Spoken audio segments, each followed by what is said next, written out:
Welcome, everyone, to the Ready for the Draft podcast. I am your host, Gregg Schutze. This is episode 10 of the 2023 podcast series, where we take a look at the draft-eligible prospects and get you ready for the NFL draft. And it's hard to believe that September has already come to an end. We're already through a month of the college football season. We were getting excited for so many months leading up to the college football season, and we're already 1 month down into October, which means we've got a lot of conference play. So we know that we're going to have a lot of big, meaningful games, and you want to see who rises to the top, who are the guys that we really should be keeping an eye on down the stretch, and we'll get into a lot of those conversations. Now, I know that we just finished week 5 of the college football season. I'm working through those games right now, trying to get everything finished up. Still have a lot of ground to cover there. Be bringing another podcast to you here within the next week. But this is all about week 4 of the college football season. Saw some definite eye-popping performances from a lot of different players, some teams that also were surprising as well. So let's just jump right into things and start talking about how about Ohio State, Wisconsin? And the Buckeyes, I'll tell you, they're primed and ready for the college football playoff. Jackson Smith and Jigba still battling that hamstring injury. And, it's one of those things. Look, he played against Toledo, still felt that hamstring a bit.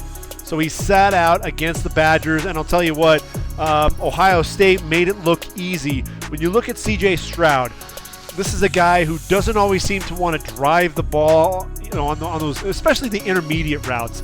Has really nice touch down the football field.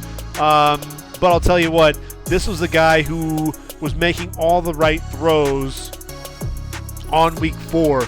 Entered the game 73% completion percentage, over I'd say about 313 passing yards per game, 11 touchdowns, didn't throw a pick. Ended up finishing the day 17-27 for 281 yards with 5 touchdowns with just 1 interception.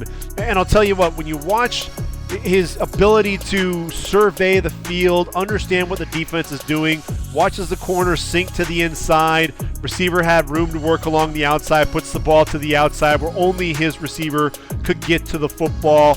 Cade Stover, the tight end, we'll talk about him here in a minute, but runs a crossing route deep, puts the ball between the linebackers in front of the safety on a line, puts it right there, hits the tight end, hits Emeka Egbuka on a 20-yard deep over route. Linebacker looking for the crosser underneath, able to throw behind that linebacker to the receiver across the field, hits him in stride for a 34-yard game. There was a really nice play where he rolled out. He sold the run. He kind of tucked the ball, looked like he was going to run it. Linebackers came up on a play action, hits Cade Stover for a second touchdown, 2-yard pass there. So even just the subtleties, didn't need to necessarily tuck that football to still make the throw, but look, that just exaggerated things a little bit, brought the linebackers to him, able to throw the ball right over the top. Corner route to Marvin Harrison Jr., thrown late behind the receiver, needed to have the ball out sooner, definitely wasn't driven on a line. The safety over the top was able to ultimately pick that football off. That's one of the things that I'm saying with C.J. Stroud is it's just that the consistency isn't there. Throw in, throw out. But you will see him drive the football on occasion, and that's where you're like, you know what, he has it in him. There was a deep out to Julian Fleming just as he was coming out of his break, so you see the timing, the accuracy, and then the ball placement as well. Put it on him before going out of bounds. When he goes to throw the football at times, he'll sail the football a little bit. I think he overstrides at times, and so there was a play where he hung his receiver out to dry. But look, C.J. Stroud, the more you watch him, the more you're like, okay, this kid he's getting it. And he's seeing the entire field. He's reading the defenses. He's understanding where to go with the football. Understanding, not only the anticipation, but where to put the football to throw his receiver open and make sure he's the only guy that can get to the football. To me, C.J. Stroud is making enormous strides this season. And that's why I think the Buckeyes not only are favored to win the Big Ten, but after you've seen some struggles from Alabama and Georgia, he may be quarterbacking the top team in the country when it's all said and done. The Buckeyes really are on a roll, and you have to point to number 7, who I think is rising to the top of all the Heisman talk right now.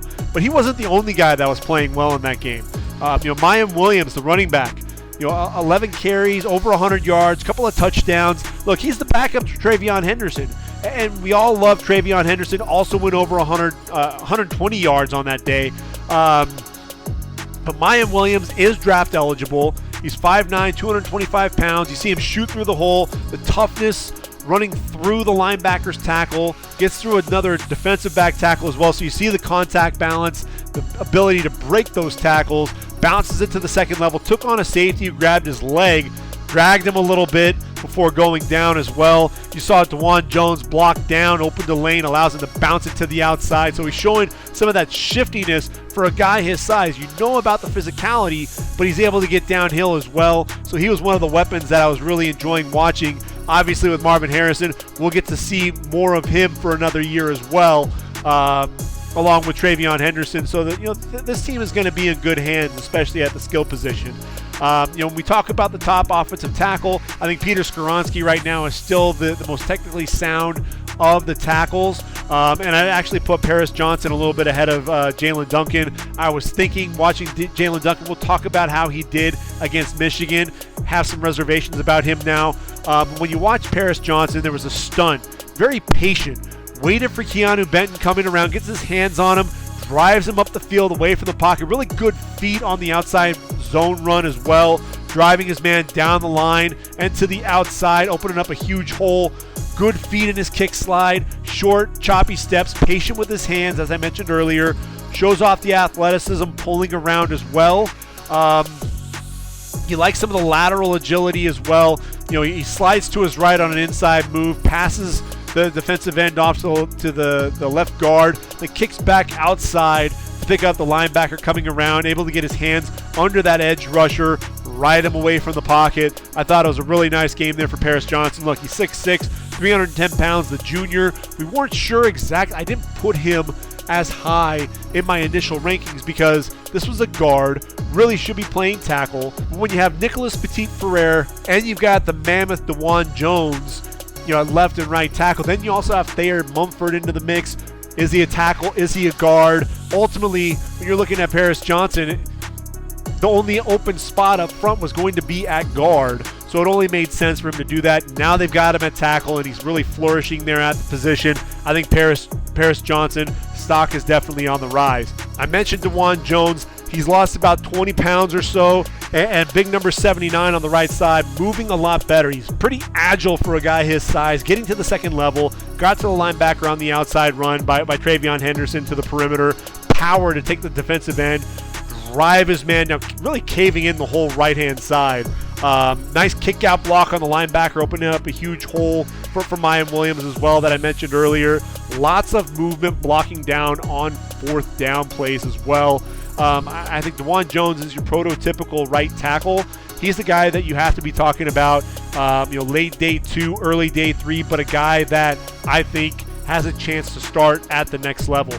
Matthew Jones playing right next to him, 6'3", 315 pounds, Jones and Jones on the right side. This is the guy who's climbing to the second level, sealing off the linebacker, opening a hole there for Mayim Williams on a 25-yard run. There was, they slanted to the right, gets his hands under the pad level, keeps those legs moving, driving his man away from the running back in the hole. Look, Matthew Jones, when you look at the guard position, I think there are a lot of really good interior linemen, but Matthew Jones, if he continues to play the way that he has been, he'll be one of those guys that we're talking about, in that late day 2, early day 3 conversation. Paris Johnson, though, is a first rounder. I don't think there's any question about that. And then when we talk about CJ Stroud, I think you have to talk about him in the top 3 picks of the draft. When you're talking about quarterbacks, I know some people say, he's number 3 behind Bryce Young and Will Levis. Some people say that he's number 2 behind either Levis or Young. I think right now the whole body of work, the feel for the offense, just the poise, everything that CJ Stroud is doing is adding to that overall body of work and that draft picture for him. You just want to see the consistency. Can he drive the football? Yes. There are people that are out there that are saying that he absolutely can't do it. I've seen it.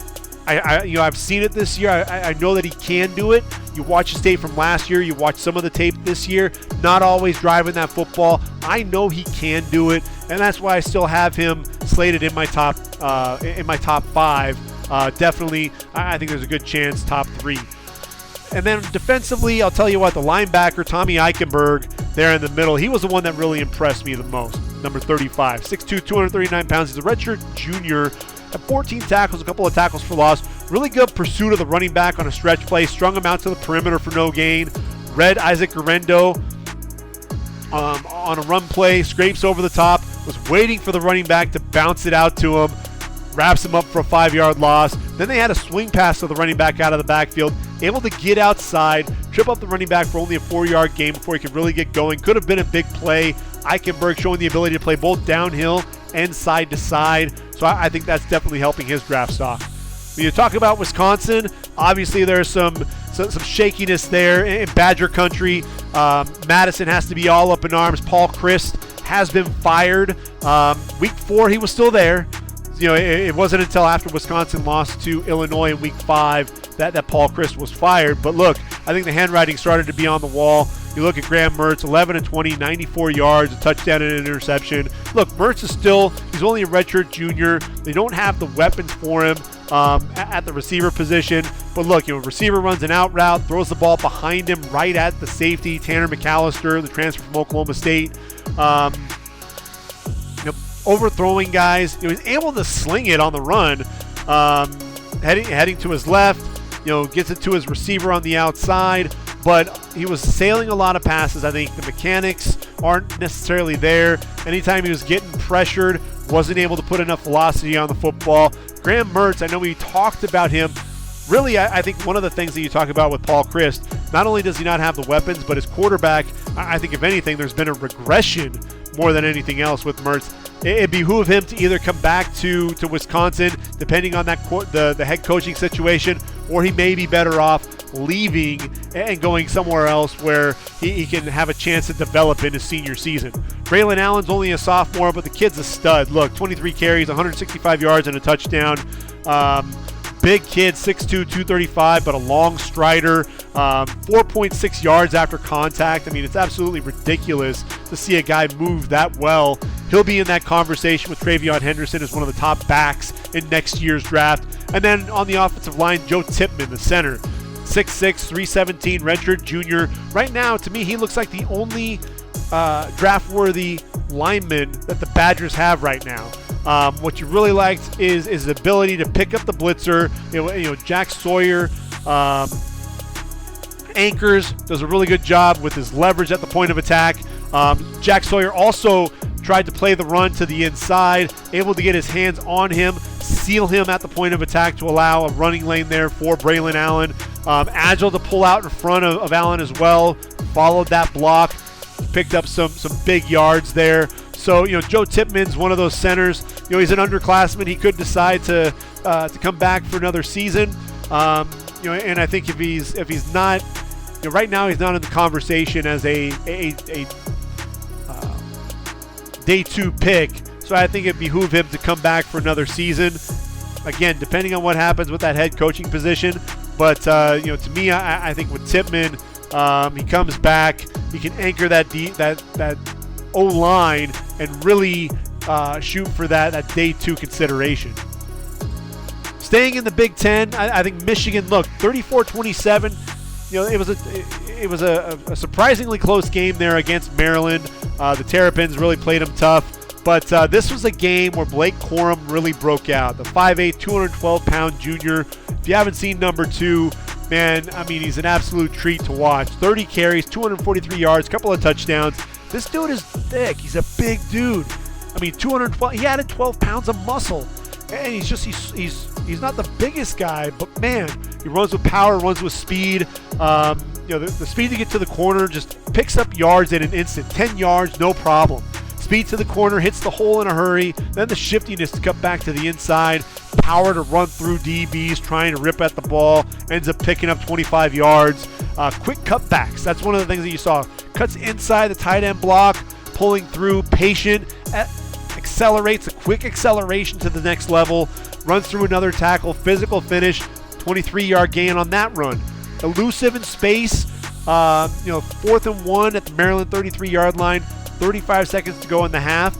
Defense crowding the line of scrimmage, makes this awesome lateral cut to the outside, off the edge, cuts it back inside off of the wide receiver Ronnie Bell's block on the safety, gets downhill, speed, and he's gone. 132 yards in the first half, most for the Wolverines since 2018. Runs so hard between the tackles. That's one of the things that you love. The burst, the power, tremendous weight work in the weight room as well. Put that 12 pounds of muscle. You see it in his legs. You see it in this guy's arms as well. 5th career 100-yard gain. Had a 47-yard touchdown with 3:40 to play. Press the line of scrimmage. Foot in the ground. Bounces it to the outside. Speed to outrun the defense. Really put the game out of reach. It was 34-19 at the time. Wound up 34-27 was the final. Blake Corum, to me, kid's a stud. I've got him in my top 3 now at that running back spot. You put him right behind Bijan Robinson and Jahmyr Gibbs, and I think it's definitely worth that spot. Again, not the biggest kid, but man, I'm taking him in the second round, and I've got a guy that I think can catch the football out of the backfield a little bit. Man, he's a guy, he's a bowling ball coming downhill, and good luck trying to stop him. Now look, I'd be remiss if I didn't speak about his offensive line. Now look, Zach Zinter, I'm a huge fan of his. 6'6", 320 pounds, talking about interior line play. This is a kid who I think is a top 10 guard in this draft if he decides to come out. He's an underclassman. He pulled around, sealed out the linebacker, opening up a hole for Corum. Ultimately getting into the second level. Really good knee bend and pass protection. Keeps that pad level low. You see some short, choppy steps out of him in pass protection. I think the mirror drill he'd do very well in. Ryan Hayes is a guy that I think is showing up much better than I expected. I thought he was going to have to kick inside to guard. I still don't think he's a left tackle. I think he'll probably move over to the right side at the next level. 6'7", 305, long wingspan. He still loses the edge at times. Slow to recover when he does get to that point. The recovery speed isn't necessarily there. What you do like is the quick feet in those short areas. Slides inside, easily picks up the inside rush by the stand-up rush end. You see the base of pass protection, sits down, extends, locks out those long arms, control that defensive end laterally at that point, really mirroring his man. And then how about Olusegun Oluwatimi, the Virginia transfer, 6'3", 307, Remington finalist last year. He's all about leverage, man, and then that leg drive. Keeps those feet working, the hands under that defensive tackle's pad level, turns him, then generates that leg drive to take him down the field. Really love to see that. Defensively, for me, it's all about Mazi Smith, that nose tackle. 6'3", 337 pounds, had 8 tackles. You want to talk about an active nose tackle. 1 tackle for loss in the game as well. Quick swipe on that center. You talk about the center play, had that swipe on him, and then he's up the field in a hurry to drop the running back behind the line of scrimmage before Roman Hendy could really get going. Keeps one arm free, able to drop the running back for no gain. Very stout against the run. Hands into the chest of the left guard. Very powerful punch, I will say that. Then there's a slap and an arm over. Very good hand usage, gets off the block, meets the running back in the hole, and then it's all over. Mazi Smith, to me, is a kid that's moving up draft boards. Stock way up for Mazi Smith. Big number 58. Now, Maryland had a decent game overall. When I watched Jalen Duncan, 6'6", 315 pounds, I mentioned him earlier.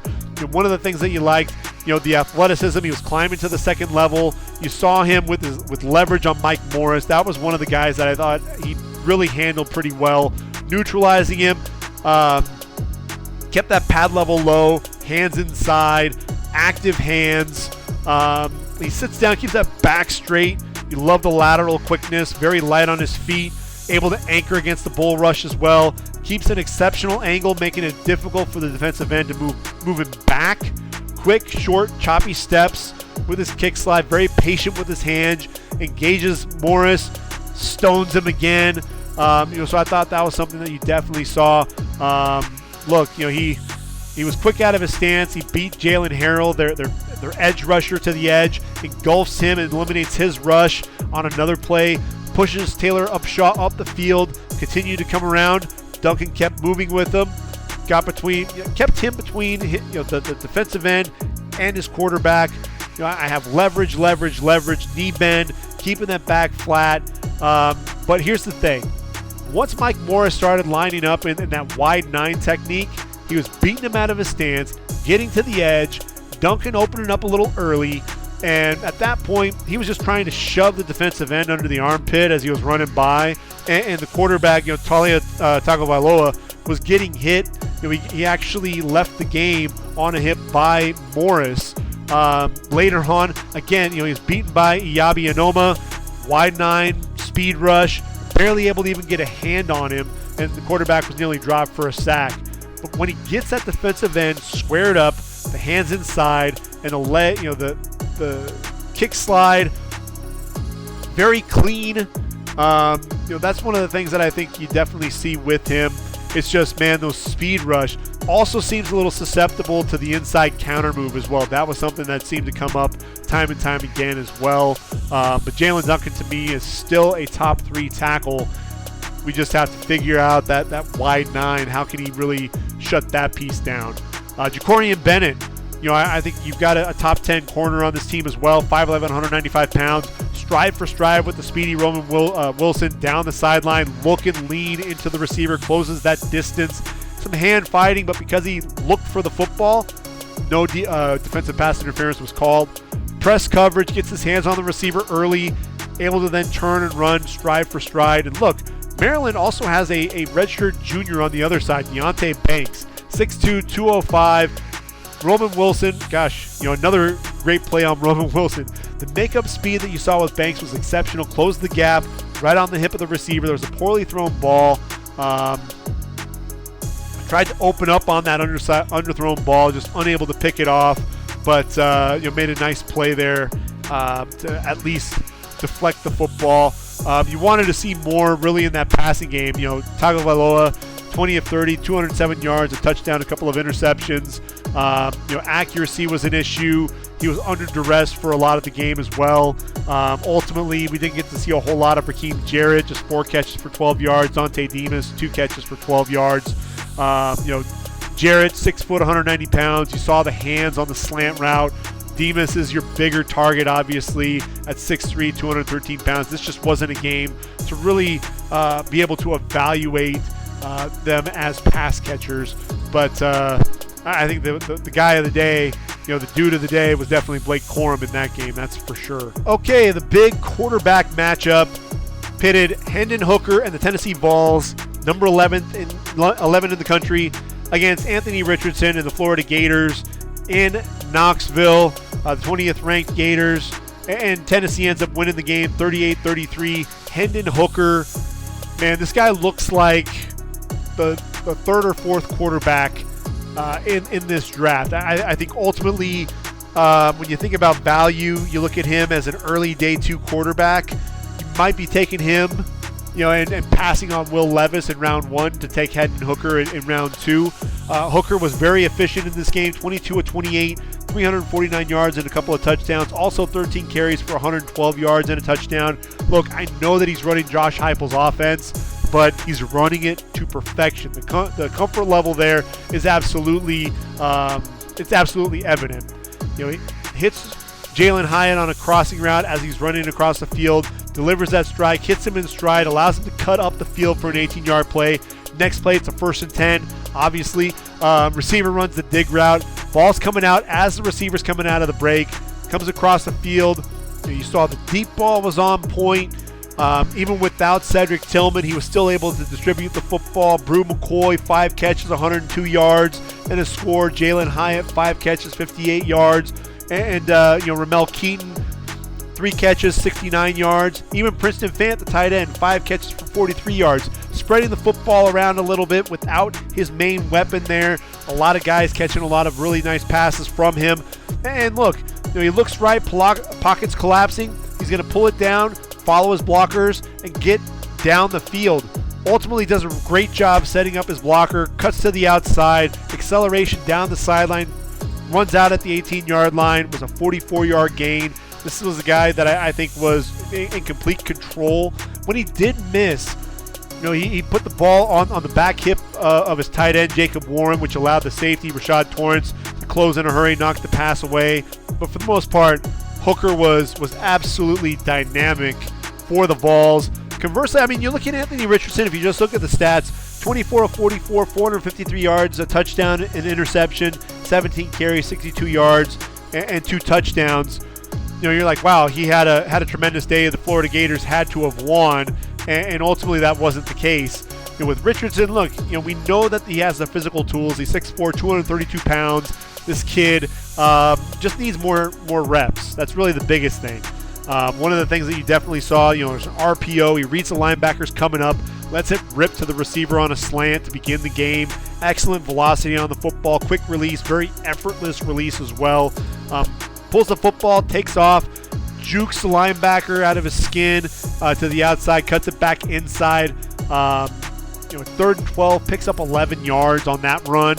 Ricky Pearsall runs the post corner, sold it really well, ball laid up, very nice play there. 28 yards, puts it over right over the shoulders to the receiver, had a step on the corner, rolls to his right. As his right foot steps down, slings that ball down the field. Really an errant throw as Pearsall was coming open in the end zone, threw a little bit wide of his receiver. Needed to be a little bit more patient, I think, on that throw. A little bit more touch. I think that's something that you definitely see. You see the velocity absolutely there, but touch is always a concern for him. 3rd down, had the foot speed to roll out and avoid a defensive end, deliver a strike to a receiver on the crossing route to pick up a 1st down.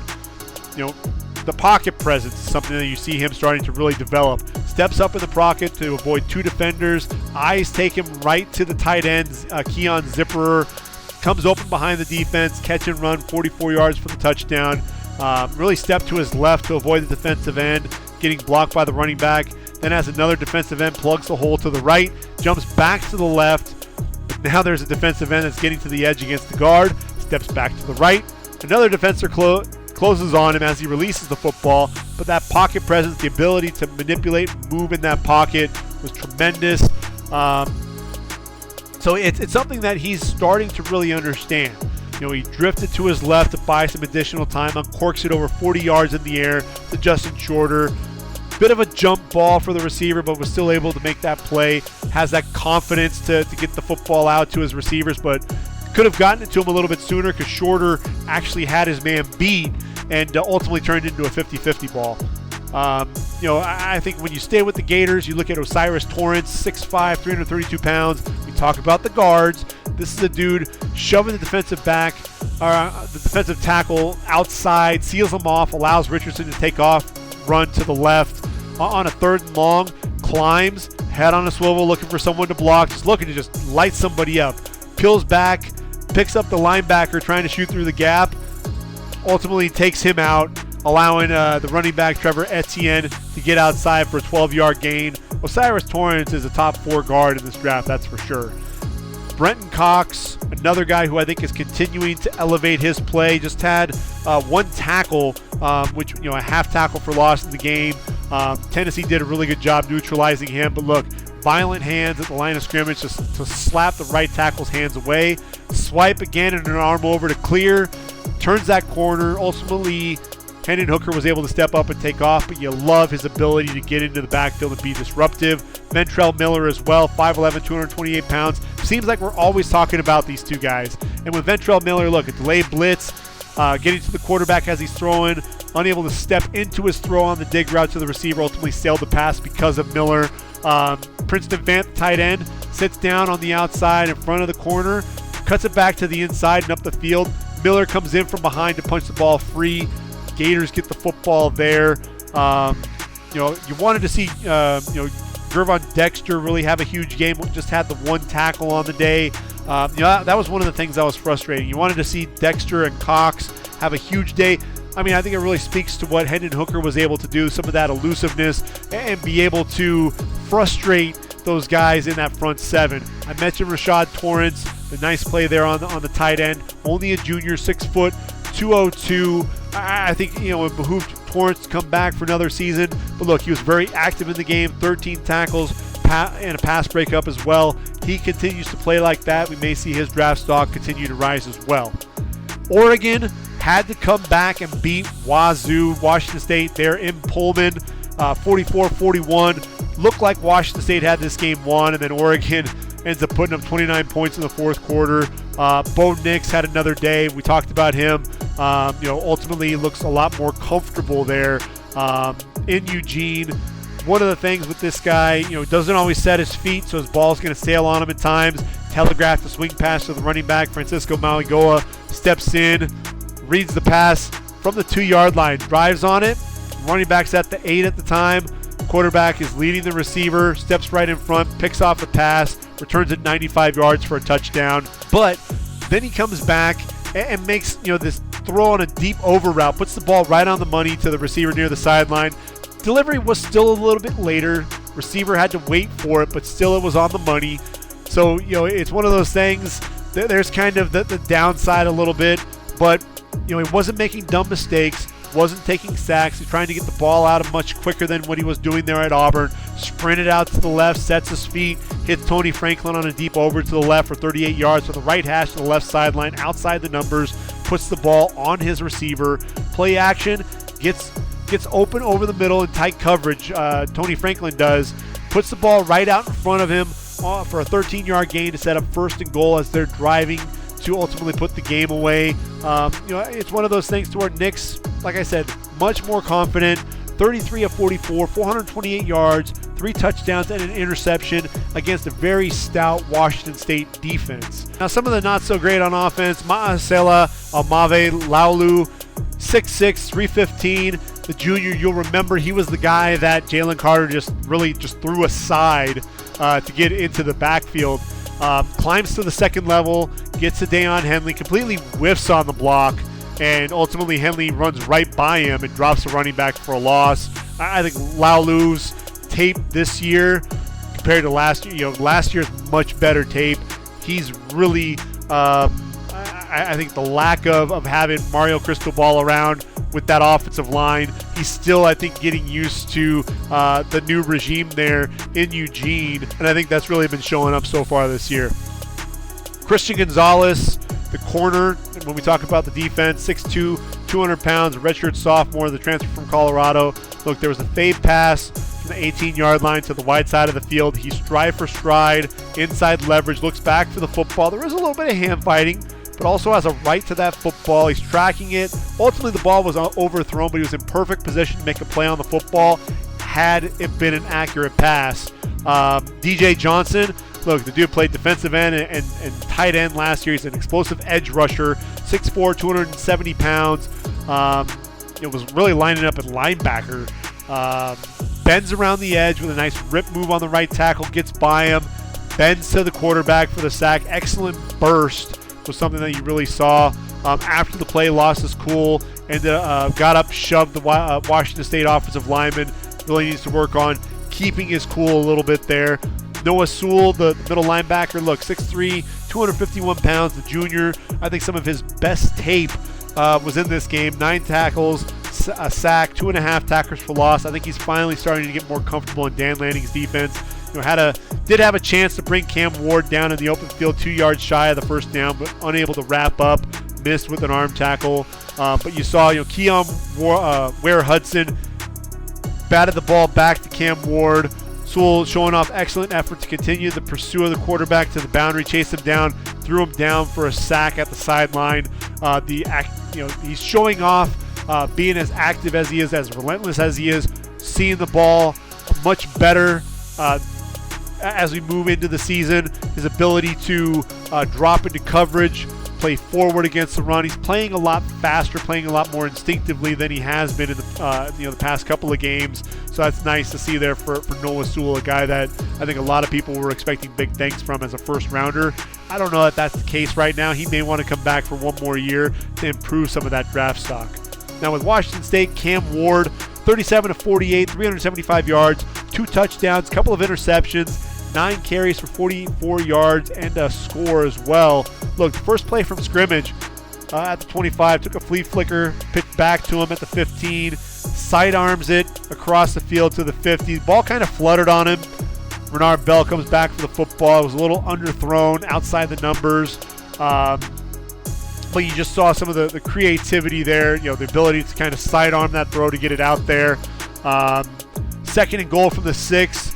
Defensive tackle Casey Rogers gets up into the backfield, able to escape, rolling out to his left, gets outside the pocket, scores with his legs. But what you really appreciated with his arm was the touch, his ability to make the throws in front of the safety when he needed to.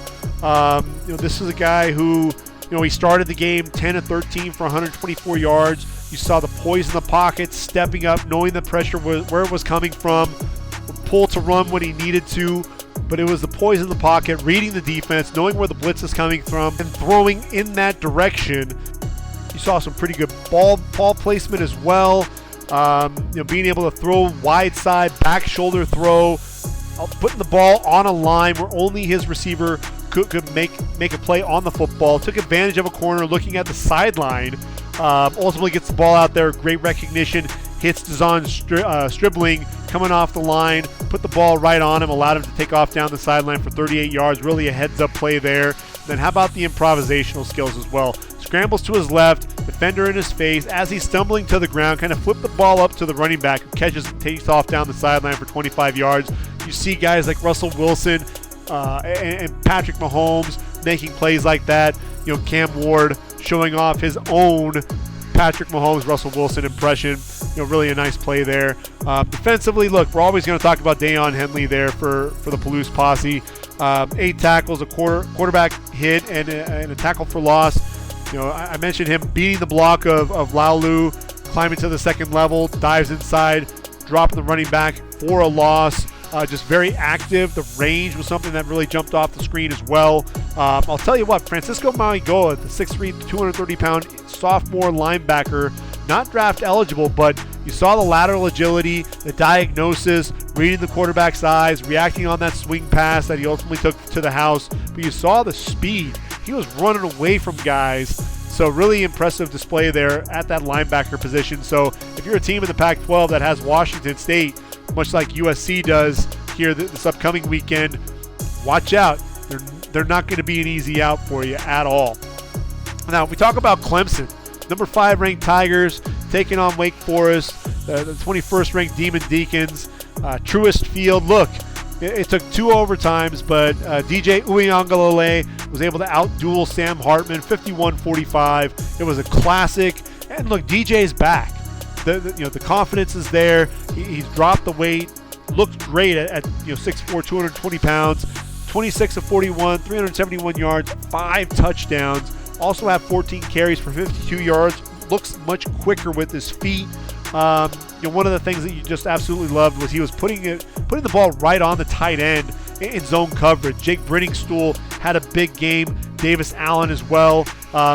We can talk about the game-winning touchdown. Put the ball where only his tight end had to really put that back shoulder throw, because if he had delivered it on the numbers, the DB had that inside position on him, would have made a play on the football. Threw the ball up high earlier to Davis Allen over the middle, allowed that tight end to climb the ladder, get over the safety. Excellent touch to put it where only his tight end could get it. You also love the 2-point conversion there, able to shrug off the defensive end, Rondell Bothroyd, who I think is one of the better edge rushers there in the ACC, and was able to shrug him off and locate his high school teammate, Bo Collins, coming free for a successful conversion. Had a second defensive end at his feet when he threw the football. So again, being fearless there in the pocket. Had a 21-yard touchdown in overtime. Clean pocket from the wide hash to the outside shoulder on a fade to the opposite sideline. Dropped it in right over the shoulder for a score as well. Just absolutely pretty ball. He's not without flaws. He had a throw to Brandon Spector down the sideline. Ball was thrown a little to the inside, not enough air under it. The corner, Gavin Holmes, had a chance for a pick, ultimately went through his hands, and Spector brings in the ball for a 41-yard touchdown, but it really should have been picked off the way that football was placed there. But look, he's a tough runner. Ball security scares you at times. Had the ball knocked out on one of his runs, But look, I think we can finally say that DJU that everybody's calling him. I like to call him DJ Uiagalelei. I think he's definitely showing up in a big way. I'd love to see him come back for one more year and see if maybe he can be the number 1 quarterback in next year's draft. Offensive line-wise, Jordan McFadden, look, 6'2", 205, good lateral agility and pass protection. Rondell Bothroyd, though, stutter on him, crossed his face to beat him to the inside, was able to force his way between the tackle and the guard to pressure the quarterback. So some of that speed, especially susceptible to that inside rush at times. Showed he could anchor versus the bull rush a little bit as well. I still think Jordan McFadden's probably better off playing inside, though. Brian Bryce, look, looped around on the outside, kept working to get to the quarterback. You see that athleticism on display. Uses the hands. That's one of the things that's so impressive with him. Slapping an arm over, turns the corner, flushes the quarterback from the pocket. Too often, though, allowed the guard to shoot his hands inside him before he could get his hands into the frame of the guard. As a result, he gets stood up, but when he was able to keep himself free of that, use those hands, slap and rip to get off those blocks. Look, the second play in double overtime, kept the hands off of him, able to drive the right guard back towards the quarterback, then got a hand up to knock the pass down to force a 3rd and 10. Ultimately, we know what happened with Wake. It didn't end up converting. Game over. Myles Murphy, though, is a guy a lot of people, including myself, have at the top of their defensive end rankings, and you want to see more out of him. You want to see him take over games. But this is a guy, look, in the last 3 games, he's racked up his 3 sacks and the 4 tackles for loss, and ultimately 12 of his tackles in the last 3 games against La Tech, Wake Forest, and then NC State. We have to throw in there since that was week 5. But you want to see a little bit more out of Myles Murphy. Brian Bryce, look, KJ Henry has shown the ability to show some speed coming off, affecting plays. Tyler Davis on the inside, beating guards with quick inside moves, getting a quick sack in the backfield, able to beat the center, drove him back into the backfield to ultimately drop the running back for a loss on the first play of second overtime. I want to see Myles Murphy take over games and be dominant, and I just haven't seen that yet this year. Davis Allen, only a junior, but the 6'6", 250-pound tight end showed something there, bodying up safeties in the end zone, elevating over them, bodying up a safety in double overtime as well, climbing the ladder and elevating, extending to the outside, that body control, hauling it in. Also an excellent blocking tight end. He's one of the better tight ends in the league and people in the country, and people aren't really talking about him. For Wake, Sam Hartman, look, man, this guy had surgery in August to remove a blood clot in his left shoulder, and he's been, look, 20 of 29, 337 yards, 6 touchdowns. This dude was money. 36-yard touchdown to Jamal Banks. There was a slow mesh, pulled it, showed rush, then threw deep to the receiver. Ball hung up a little bit, but the receiver was able to go up with the corner on his back for the touchdown. One of the things with Hartman is he just doesn't have the arm strength. I think what he does do is he does a great job with the pocket manipulation. He's an intelligent kid, knows where to go with the football. You love his ball placement on a lot of those back shoulder throws as well. You saw that time and time again. Hartman's the guy who's going to ultimately play in the league as a backup, but he just doesn't have the arm strength to be a full-time starter. But look, 6'1", 208. Keeping an eye out for Hartman as the season goes along. I think he's going to end up continuing to put up big numbers for Dave Clawson and company. A.T. Perry, look, 4 catches for 51 yards and a touchdown. Does a good job working back to the football. That's one of the things you like to see from your receivers. Able to run by the corners vertically. That's something that you absolutely saw from him. Elevates over the receivers as well. Uses that big frame to his advantage. That's one of the things that you love to see. Tracks the ball well over his shoulder. A.T. Perry's the guy who's going to be playing on Sunday. 6'5", 206. Just a matter of when he decides he's going to ultimately enter the draft. That's going to be the big question mark at this point. Got to speed things up a little bit as we go. Don't have too much time left in the podcast, and I got a lot of games that I still have to bring to you. So Texas A&M, ultimately the Aggies taking down Arkansas 23-21. Anaya Smith in this game, right ankle rolled up on while he was blocking on the outside for Max Johnson, a season-ending injury there. Layden Robinson, the guard, 6'4", 330 pounds, This dude was physical at the point of attack. That's some of the things that you really love to see. Got under the defensive tackle's pad level, drives him across.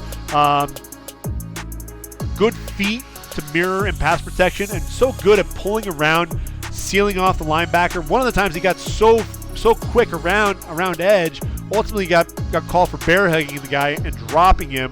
But that's something that you saw time and time again. He'd pull around, get over to the left-hand side, and seal off that edge to allow Devin Achane to do his thing.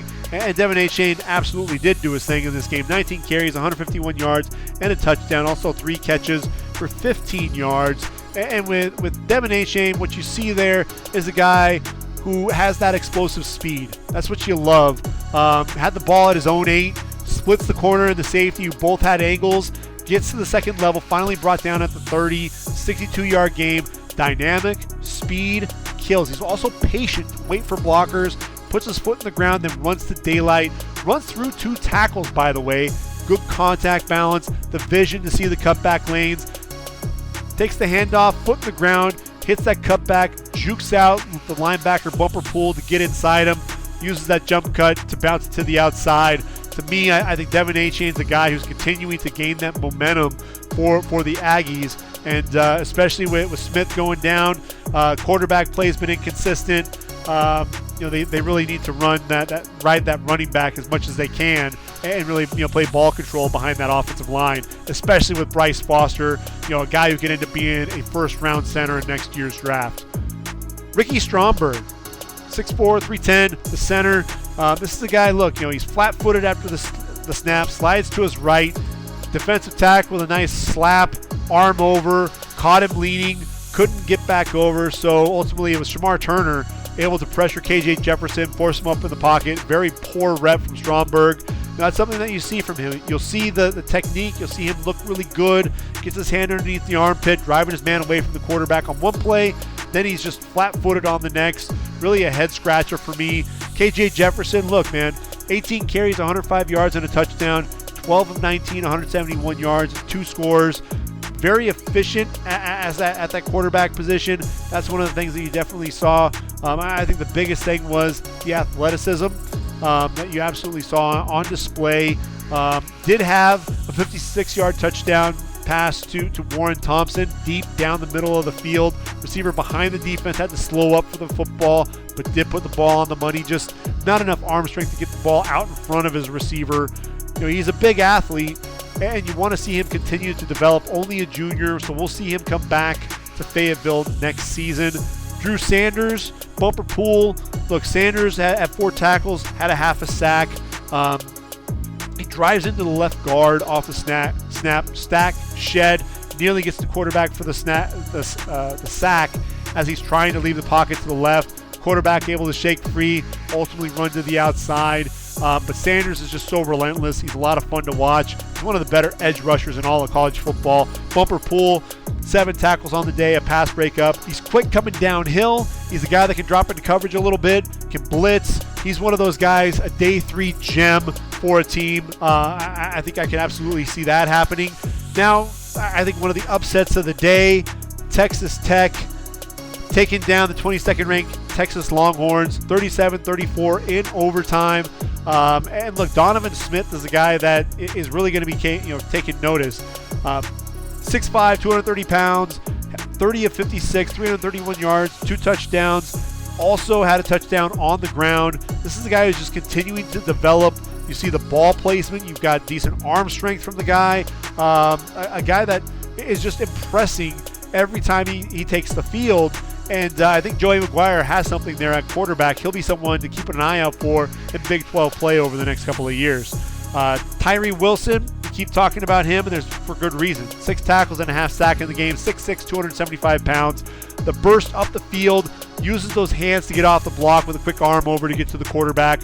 There's a swing pass to the running back. Chases down the ball carrier on outside the numbers. It was a 6-yard gain, but chases him down outside the numbers and brings him down. Puts his hand in the dirt, uses his hands to get off the block. Another arm over again to get to the inside. Ultimately flush the quarterback from the pocket. You love also seeing him starting to the outside, crossing the face of the right tackle to get back inside. Power to drive that right tackle back toward the quarterback in the pocket. Dude's a beast. he should be a first rounder when it's all said and done. So Roderick Thompson, look, was the leading rusher there at Texas Tech in, I believe, 2019 and 2021. 6'1", 215, very much a downhill, one cut and go type of a runner. Had 17 carries for 70 yards and a score. He's a guy that could be a late day 3 pick, possibly a priority free agent, but a guy who I think will get a look at the next level because of the physicality with which he plays. Bijan Robinson doing Bijan Robinson things, 16 carries, 101 yards, 2 touchdowns. Had a 22-yard reception to open the game. You love the hands, patient on the outside zone, gets that foot in the ground and then gets north and south, bursts through the hole, drags tacklers for extra yards. Run play starts to the right. He's bottled up, able to jump back, cut it to the left, bounces it outside, sets up the DB in space, the head and shoulder fake, jab step to the inside, gets outside for 12 yards. Could have been a 4 to 5 yard loss. There was an interception that was thrown deep. He was able to chase down Reggie Pearson Jr., tackles him in the open field. You love the effort there after the turnover. Jukes a defender in the backfield on a stretch play to the right, then spins back to the inside away from another defender, still picks up 8 yards. This guy he's not Saquon Barkley, he's not Reggie Bush, but he's one of those guys you can kind of in between those. He doesn't have the burst that either of those two guys have, but he runs with power. You love the vision, you love the lateral agility, and for a guy who's 6 foot, 214 pounds, probably around in that 220 range, the big question mark is going to be, what's he going to run? Can he run in the 4.4s? I think if he does that, we could be talking about him as a first-round pick when it's all said and done. If he's running in those 4.5 to 4.6 range, then absolutely not. You're talking more of a Najee Harris, maybe towards the end of round 1, but that's probably about the ceiling for him at this point. Moving along, Oregon State, man, almost pulling off a big upset in the Pac-12 play. 7th-ranked Trojans traveling to Reser Stadium. All the fans pretty much on one side of the stadium because ultimately what we saw was the other half blown up, the remodeling Reser at this point. And look, SC comes back with a 17-14 win, but one of my favorite players is Jack Coletto, man. 6'3", 239 pounds. This guy's a linebacker, a fullback, a tight end. I think he played quarterback there at one point. 19 touchdowns, 15 of those from 5 yards or less. Also plays special teams. I think they said on the broadcast he's on 4 of the 6 units. Ran a wheel route, got by the corner, Mekhi Blackman, waited for the ball to get there, hauls in the pass.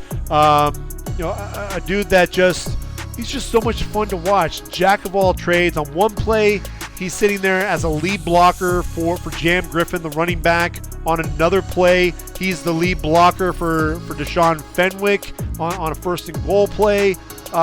Then as Raleek Brown, the really speedy, quick freshman running back there for the Trojans, hits the hole downhill, but he's able to trip him up after 6 yards. Then you see him on a 4th down play, 4th and 1, takes the handoff, picks up the first round. Just so physical as a runner, almost seems impossible to stop. Everyone knows he's getting the ball when he's in the game, and he was still able to pick up yards. The secondary, I think, was really impressive. You watch, Rajon Wright, 6'2", 191-pound junior. He's a guy that, look, he was stride for stride with Jordan Addison, Mario Williams. And look, Tyler Bray, the Beavers defensive coordinator, had really a great game plan. The secondary working very well together, passing receivers off. Caleb Williams really confused by the defense. Wright and Keaton Oladapo were clearly the two standouts there on the back end of the defense. Oladapo, 6'1", 214 pounds, only a junior. Both of these guys can come back, and I could see them doing that within Jonathan Smith's system. But Oladapo blitz off the edge, runs through the running back Austin Jones to get to Caleb Williams for a sack. Chance Nolan, he's only a junior. He'll be coming back. Every time he was under pressure, it seemed like he was forcing throws down the field, didn't have the arm strength. USC, 4 picks in the game. Defense kept them in. Caleb Williams, I know that he's only a sophomore and he's not draft eligible yet, but man, this is a guy, he was confused, really didn't know what was going on, had for much of the game, 16 to 36 for 180 yards, but that touchdown, that throw to Jordan Addison, the game winner, less than a minute to play, and the running cover 2, throws that hole shot Safety coming right over and puts the ball right on the money to Jordan Addison, who plucks the ball out of the air. Addison first targeted in the second half. I mean, that's how well the Beavers defended USC for much of the game. But what you saw out of Jordan Addison, look, 6 foot, 175 pounds, ended up 3 catches for 42 yards and that touchdown. Ran a dig route, crossed the face of the DB, makes a catch, thrown above his head, extending above the frame. I talk about his length. Reminds you of Devontae Smith in that way. Got 15 yards on that play, by the way. Austin Jones, stock kind of goes up and down. This is a guy, he's 5'10", 190 pounds, pretty good receiver. Can block a little bit, but he's been exposed as a blocker, gets shoved aside at times, kind of struggles in that area a little bit. Travis Dye, 5'10", 200 pounds. He was really the guy that kept him in the game. 19 carries, 133 yards, and a touchdown. Also had a catch out of the backfield as well. This was a dude, runs around edge on the counter play, 36 yards down the field in a hurry, speed to the second level. He's quick through the hole, power with shedding blockers. Excellent pass protector as well. A guy he's the leader of that defense, and he's punishing runner downhill. That's something that really stands out for me with Travis Dye. And look, Andrew Voorhees is the best offensive lineman USC has. A guy who picks up edge rushers from that left guard position, able to buy the quarterback time. You see him pulling around, the athleticism in space, being able to drive guys down the field. You love the footwork out of him as well. His center, Brett Nealon, look, Caleb Williams runs for it on a 4th down, was a yard short, and the 6'2", 295-pound center comes in to push him and gets a first down, able to sustain that drive. Nealon is the guy, man, you want him driving the pile. That's something that you absolutely see out of him. Shane Lee, the linebacker, 6 foot, 245. Great job playing downhill, exposed, covering running backs. I mean, I think that's really all that we need to say there. Eric Gentry is only a sophomore. He'll be back next year, but 6'6", 200 as a middle linebacker is just freaky with a 7-foot wingspan. I mean, they just don't make guys like that. I mean, it's insane. Tuli Tuipulotu didn't have the best game for him, but I think this is a guy, look, comes around on a stunt, gets the hand in the passing lane, tip a pass, force 4th down, gets a push up the field to keep the running back moving laterally, flows that play right into Eric Gentry. So even if he wasn't making a play on the football, he was still affecting the play. 7th tackle for loss on the year, across the face of the left tackle to get into the backfield. Just gets up the field in a hurry to blow up run plays. You love it. Ducking underneath, using his hands with an arm over to string out the running back, ultimately dropped by the linebacker again. Really an intelligent football player, 6'4", 290 pounds, early 2nd round pick in my opinion right now. He's my number 3 defensive tackle. He may even sneak into round 1 if he can close out the year strong. Mekhi Blackman, the Colorado transfer. This is a guy who's continuing to really pick up steam. He was the guy against Stanford who had the leaping interception, tips the ball to himself, covering, I think it was Bryce and Tremaine, the Stanford receiver. But ultimately running stride for stride down the field. Ball was overthrown. Needs to just don't be so grabby. That's one of the things that was really frustrating watching him play. But right on the hip of Tyjon Lindsey on a corner route. Tugged the jersey twice. Just a couple of small tugs, but was really playing over the top on that corner route. The quarterback overthrows it, able to pick off the pass, getting over the top right there at the 5-yard line there for the Trojans.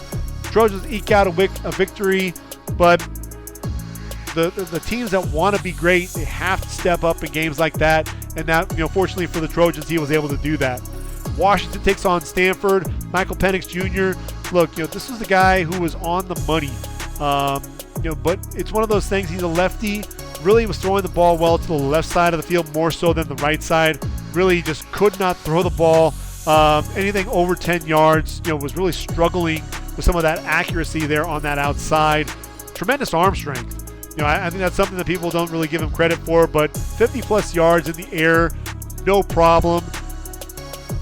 And had a big day. 22 of 37, 309 yards, and 2 touchdowns there for the Huskies. 40-22 winners on the day. Jackson Kirkland was back, the 6'7", 300-pound left tackle. Battled injuries. But look, he was slow to pick up the inside rush. That was one of the things that was frustrating, but did a good job locking down on the defensive tackle, allowing Wayne Talapapa to run off of his block. Extends into the defensive end, but the feet weren't matching what the hands were doing, so ultimately gets beat. So it's one of those things to where I think he needs to get that playing time back. One thing that I thought was really fun, though, was there was a double reverse pitch back screen out in front. There's the safety, Jonathan McGill. I don't even know what Jonathan McGill was trying to do. If he was trying to get to the perimeter, but he runs right at Jackson Kirkland, just kind of drills his giant hit to drop him. It didn't make a whole lot of sense, but I think Kirkland started to get into the flow. It's going to take some time, though, for him. He just really needs to get back into the flow of things. Henry Bainvalu, the guard, though, dude, he's a right guard, 6'7", 307, nearly 35-inch arms, tough along the interior, can pull, get a kick-out block on the linebacker on the outside, extends those really long arms to the defensive tackle, uses a long arm, uses that left arm to really control the point of attack. Defensive tackle swipes at his hands right off the snap, able to recover with good feet, shooting those hands back inside as well. And then we finally got to see Zion Tupuola-Fatui get to the quarterback. You saw the effort coming off the edge, drove the right tackle back, used his hands to shove him back, then works to the inside, forcing Tanner McKee to get outside the pocket, use those hands to fight through the right tackle to the outside, drops him for a sack, comes off the edge untouched, beats the block. Well, it really wasn't much of a block by tight end Benjamin Urasek, coming across the formation, runs right by him, loops around deep up in the pocket, then gets back to drill Tanner McKee, who was trying to step up as well. Really nice to see him back out on the field and playing well. Tanner McKee, 6'6", 225, 17 to 26, 286 yards, 3 touchdowns, 3 interceptions. This is a guy who really showed that he's nothing more than a pocket passer. He really struggles to get outside the pocket. When the pressure was on him, he was really struggling to get out of there. He really held the mesh too long. It really helped against USC because those linebackers were sucking up, but we never really got to that point against Washington because that O-line just wasn't blocking for him, and they were getting into the backfield time and time again. I just thought Tanner McKee struggled. Stock way down for me on Tanner McKee at this point after this game. Benjamin Urasek also exposed, the 6'5", 235-pounder. I was talking about him with that crazy 50-yard end around against USC. But he's not much of a blocker, man. I talked about him coming across the formation on Tupuola-Fatui. He ran right by him for a sack. Came across the formation, put a shoulder into to Braylon Trice, but not much of a block there either. It's one of those things to where he steps out to block the defensive end. Jeremiah Martin used this quick swim move to go over the top of him, turns the corner, swiping the ball from the quarterback's hand before he can get rid of it as well. Urasek on the day, just 1 catch for 16 yards. Really disappointed in his effort during that game. Really just kind of confusing with what was going on there. Equally so with Oklahoma taking on Kansas State, and the Sooners. I don't know what I was watching in that game. The Sooners going down 41-34, and it was all about Adrian Martinez, really. This was a guy, look, 6'2", 212 pounds. He was frustrating to watch at Nebraska, just not much of a quarterback. He was a guy, he was an athlete, but the accuracy just was not there. It was 21-34 for 234 yards and a touchdown, but look, 21 carries, 148 yards, and racked up a bunch of touchdowns. I think he had 4 of them. And every chance that he got, he was going off of edge and taking the ball down. There was a nice zone read. Pulled it, got inside the end. Marcus Stripling, speed to the second level, shows off that speed to score on a 15-yarder, ultimately beat the safety to the end zone. There's a 3rd and 16 play at their own 41-yard line. The pocket collapses. Jeffrey Johnson, the DT, into the backfield, pulls it, runs by Danny Stutzman and David Agwebu. The linebackers gets to the outside, speed down the sideline, 50-yard gain out at the 4-yard line, which pretty much sealed things for K-State. The speed. That was really the thing that was on display there for Adrian Martinez. You talk about Taysom Hill and things like that. He's really not much of a quarterback, But the thing that you do love about him is the speed. You want to see it. Can you put a package together to allow him to take advantage of some of that speed there? Wildcat quarterback, will we ever see that at the next level? See too much of that?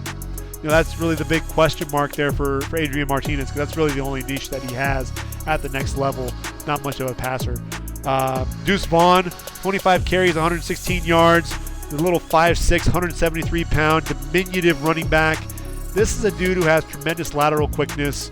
That's one of the things that you absolutely see. You see his acceleration coming downhill, the vision to see the cutback lanes, gets through arm tackles. This dude is little, but the contact balance is ridiculous. He's so patient to wait for his block, sets them up really well, and then cuts right off of those blocks. Guys were having a hard time. There was really a crazy play. Had a head fake to the inside, bounces it outside with a quick lateral cut to avoid the linebacker Deshaun White. Then on the edge, a jab step to the outside, cuts inside the DB Billy Bowman, keeps that leg drive to pick up 16 yards. Just the athleticism, the ability to cut on a dime was on display. And if we talk about interior linemen, we got to talk about Cooper Beebe, big number 50, 6'4", 322 pounds, the junior. Quick feet coming around, pulling, the skip pull, not always able to get around and get to the linebackers, but showed a decent job when he was getting around edge and was lining up his man, that he was able to not only make contact but drive his man down the field. Getting those hips around off the snap, blocking down on the defensive tackle, showing some pretty good movement. Will lose his feet at times, lose the block there, but definitely a physical presence there up front for K-State. And when you talk about OU, look, Dillon Gabriel, 26 of 39, 330 yards, 4 touchdowns. He was doing everything that he could to will that offense to victory, but he was sailing passes again. Had Drake Stoops getting vertical, was wide open, and his stride was really wide. That's one of the things that they've talked about. If you watch, Robert Griffin III talked about it week 5 for OU in the drubbing against TCU, just how far he would stride with his throws. And yeah, he's overstriding, and those throws were sailing on him. And he missed Drake Stoops running wide open. Clearly not enough air under the football. The inconsistency, that's really the biggest issue there for OU. At that quarterback spot, and Gabriel, he was a tough dude at UCF, but that gunslinger mentality. The biggest thing is he needs to get back to to the mechanics and get things right there. Eric Gray had another nice game though, 16 carries, 114 yards, also 7 catches for 45 yards. Excellent hands out of the backfield, patient runner, sets up his block, nice jab step to the right, then back to the left, gets downhill through the hole, will drop his pad level, ran through Josh Hayes, kept the leg drive going as well, offers up some lateral agility to bounce it to the outside. A dude that always seems to be falling forward. He's a lot of fun to watch. Good hands out of the backfield as well, as I mentioned. Marvin Mims, look, 5'11", 177 pounds. Getting vertical. That's one of the things that you definitely saw. Had a 50-yard touchdown. Ran right by Omar Daniels, the corner. Had over a step on him. Makes the catch at the 5. Ultimately a 50-yard touchdown. Good speed to separate. Track the ball well. Excellent route in the slot. Showed an outside release. Crosses the face of the safety, Josh Hayes. Had a step up the seam. Ultimately, Dillon Gabriel overthrows him, but you love the route running ability there out of Marvin Mims. 4 catches, 87 yards, and a touchdown on the day for him. And then Braden Willis, really a go-to target for Dillon Gabriel. 5 catches, 41 yards, and a couple of touchdowns. Really showing some excellent hands. The last touchdown towards the end of the game there, Gabriel puts the ball up, away from the defensive back, who was to the inside, dropped it in on the outside. Nice full extension by Braden Willis, hauls in that pass. Anton Harrison has been kind of up and down the left tackle, 6'5", 315. I've got him in my top 10. I think this is a guy who can be a prospect, but he's just been so inconsistent. He can anchor against the bull rush. You love his kick-out blocks, quick hands to shove the defensive end to the outside. He can climb to the second level, can be physical. He's just a little inconsistent at times. That's really the biggest thing that I can say for him. But a guy that I still really like. I think there are a lot of skills, a lot of potential there. And then Deshaun White, the linebacker, 6 foot, 220 pounds, 7 tackles, 2 pass breakups in the game. Blitz coming off the edge after lining up in the slot, chases down Deuce Vaughn from behind for no gain, lines up in the slot, and as the quarterback pulled the run, shoots inside, makes a beeline for him. And he was out there covering the wide receiver, Cade Warner, with stride for stride down the field, able to affect the pass, which ultimately fell incomplete. Brian Asamoah ultimately was a 4th-round pick. I think Deshaun White could potentially be in that range, 4th, 5th round. He's got that athleticism there at that linebacker position. Notre Dame taking on North Carolina. Ultimately, the Fighting Irish took down the Tar Heels. And look, Josh Downs, 5'10", 180-pound receiver. First drive of the game, he's lined up in the slot, beats the corner to the outside, able to elevate over the defensive back for a 4-yard fade. Excellent return route as well. Starts inside, plants, gets separation back to the outside for a 3-yard touchdown. Look, this is a guy, he's absolutely explosive with the ball in his hands. Is he a first-round pick is really the big question mark right now. The quarterback play can be a little up and down from Drake May at times. 5 catches, 32 yards, 2 touchdowns on the day. He's just a guy, he's quick, he's sudden. A lot of fun to watch. Jarrett Patterson, talk about interior lineman, maybe the best guard in the draft, 6'4", 307. You love the hands, shooting them inside, standing up the defensive tackle. No rusher on the left side. Does a good job to pull around to the right. Picked up the rusher coming free. Wide receiver down the sideline was wide open for Drew Pine. Ultimately gave him time to make that throw because it was one of those things to where he's blocking. Ultimately, the awareness to see the guy on the opposite side of the field, peels off, picks him up, makes that play. I don't think that was supposed to be his man. I don't think he was supposed to come across the formation. The awareness was absolutely there. And Michael Mayer, come on, 6'4", 251, top tight end in this year's draft, 7 receptions, 88 yards, and a touchdown. The route running ability, his ability to set up his man, that's one of the things that you love. He can extend for the football away from his frame, can elevate if you need him to, can go one-on-one, ran a fade route in the end zone, able to extend over the DB, shows the body control. His heel hit the sideline, so it was incomplete, but the athleticism and body control was absolutely there along the sideline. Isaiah Foskey, look, 6'5", 260 pounds, rushing against the right tackle, gets up the field using his right hand to long arm the right tackle up the field, then uses his left arm to swim back inside after he shoves him up the field, flattens out to chase the quarterback in the pocket, rip move on that poor right tackle again to turn the corner, flattens out and chases Drake May all the way to outside the numbers with Maris Lufau, combined for the sack there. Iowa comes back against Rutgers after just struggling to really put any semblance of an offense together. 27-10 winners over Rutgers and Piscataway. Spencer Petras has struggled at that quarterback position. He went 11 of 17 for 148 yards. That was probably his best outing in a while. Coming into the game, just 48% passing. Really struggling there at quarterback. But Sam Laporta was the guy I wanted to watch. 6'4", 249, drives his man off the line, opens up, makes the catch, hauls in that pass, lines up on the outside against the corner, Robert Longenbeam.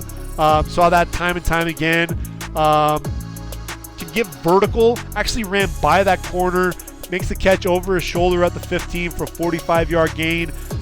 But you also see the blocking. Does a great job sealing the edge to allow the running back to get to the perimeter. Very clean route runner, very clean blocker. He's one of those guys that, look, top 2 or 3 tight ends in this draft class.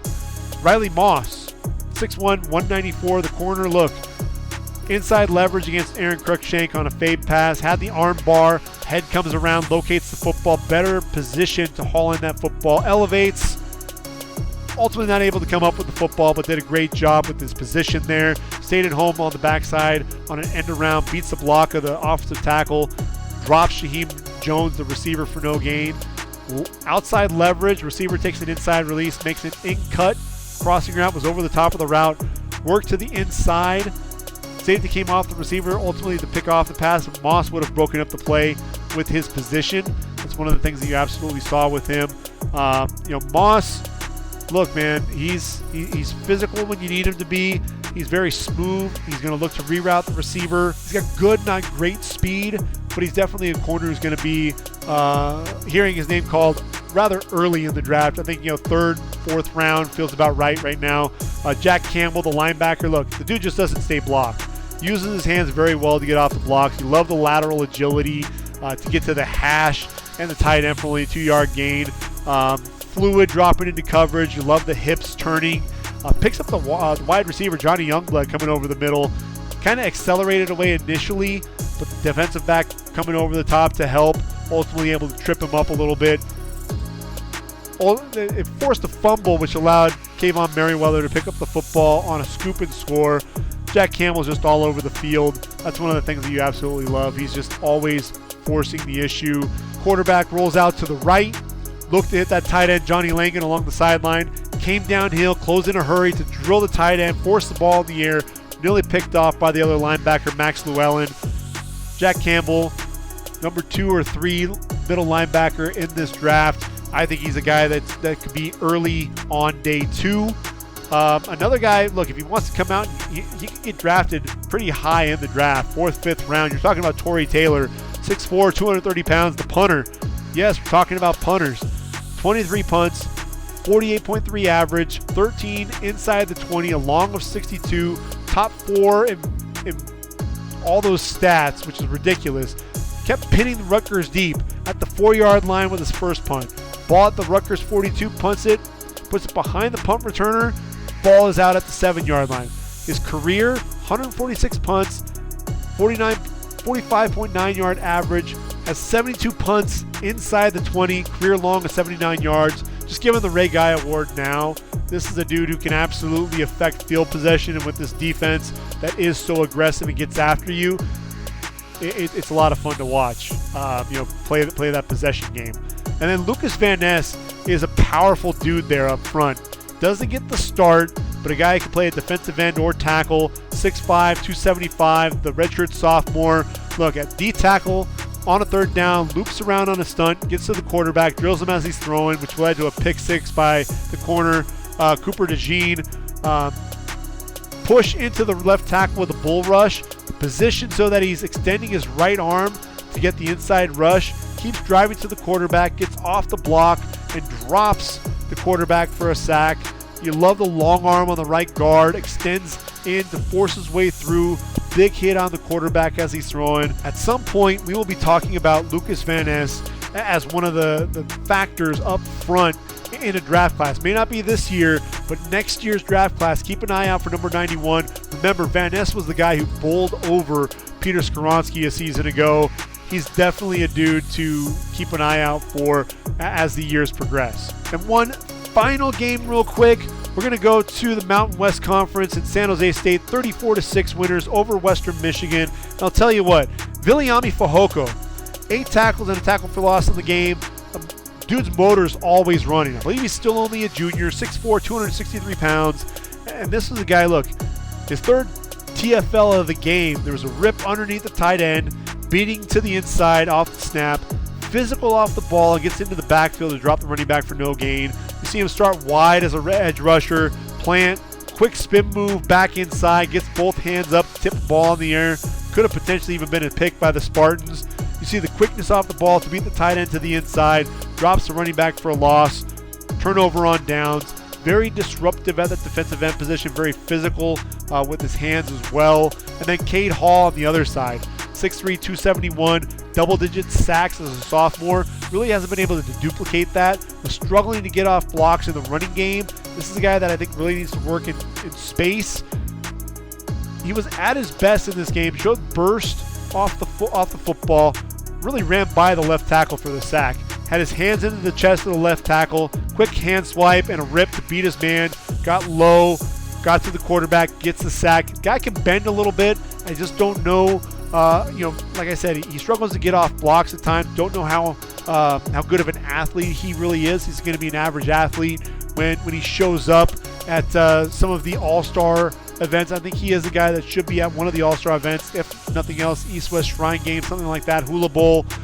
He should get some of that consideration. That's really where I think he's going to have to show out to really get his name recognized there. He'll probably be a priority free agent But I think he's definitely a guy that has some of those pass rush skills. I mean, he's been able to show that, hey, I can get to the quarterback, double-digit sacks. I just think right now, Fehoko, still only a junior. I think there's a little bit more there for him. You love the motor, you love the physicality with which he plays, and you love the speed, you love the hand usage as well. So I think at that point, we can go ahead and put a wrap to episode 10 of the 2023 podcast series. Week 4 now in the books. I'm working on week 5. I'll get week 5 together and we'll be able to put a podcast here probably within the next week. And then it'll be on to week 6 after that. It's hard to believe that we're already into October. We're already talking about conference play. But it's here. It's crazy. And this is really where college football gets fun. The matchups, everything means something. Week in and week out, every single game means something. It counts. And that's where the guys are really going to step up. The cream always rises to the top. I'll also bring together a new segment, Stock Watch. We'll just go rapid fire with a lot of names, maybe 30, maybe 40 guys. Stock up, stock down. That's really all the conversation is going to be. Like in this case, when we're talking about someone like Michael Mayer after his performance there against North Carolina, stock up. Tanner McKee, stock way down. Benjamin Urasek, stock way down. Hendon Hooker, stock up. Anthony Richardson, I'd still put the stock up just a tad. Osiris Torrence, yeah, stock's definitely up there for him. When you look at Washington State, Cam Ward, I think the stock right now probably stays about the same. I wouldn't go high or low. Malasela Almave Laulu, stock down. Not really impressed with his play to this point. Devin Achane, yes, absolutely. Stock way up there. That's for sure. Iowa, Spencer Petras, man, stock can't get any lower for him. But Sam Laporta, stock up on him, absolutely. Riley Moss, stock's going to be up there. CJ Stroud, stock way up. Cade Stover, we didn't talk about him, but the tight end stock up, 4 catches, 51 yards, 2 touchdowns, more of a receiving presence for them. Paris Johnson, DeJuan Jones, Matthew Jones, stock up, stock up, stock up. Nick Herbig for Wisconsin, stock down. Only 3 tackles and a pass breakup. So we'll go ahead and start that with week number 5. I think that's almost at our midway point of the college football season for some of these teams. We'll be able to start talking about the draft stock a little bit, and then we'll do that again in a few weeks after that. And then obviously we'll close it as well. Stock up, stock down. It's going to be a lot of fun. Hope you tune in. So until next time, this has been the Ready for the Draft podcast. I've been your host, Gregg Schutze. Take care, everyone. Enjoy your week. And I am out of here.